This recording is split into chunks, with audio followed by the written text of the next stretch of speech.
Members of the Fourth Estate, thank you very much for coming.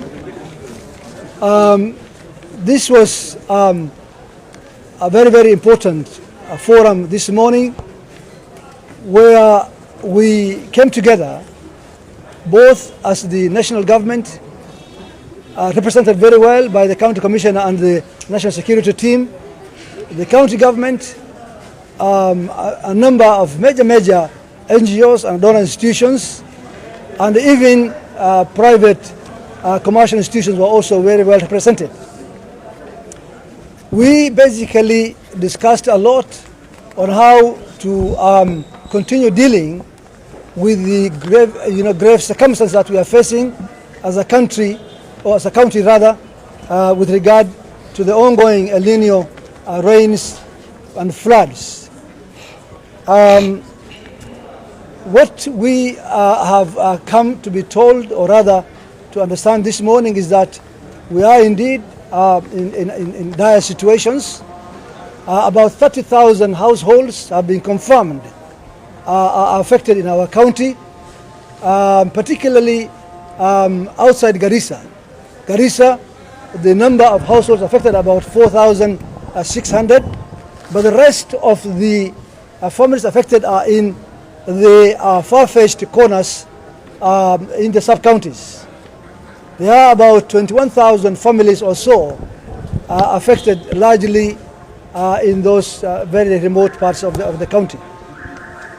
We have been told, unfortunately, that about 8 people have so far perished with these floods in the county, while still a number of many other families are misplaced, and many people are still missing out.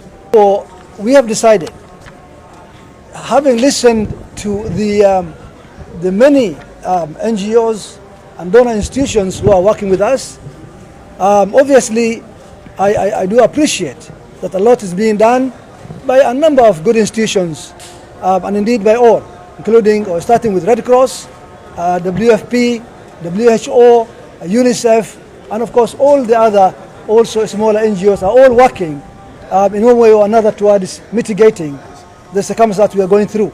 As a county, we are doing whatever we can. We have so far distributed food to the extent of 4,000 families, largely in Garissa town, but the number of the affected people in Garissa town do keep increasing.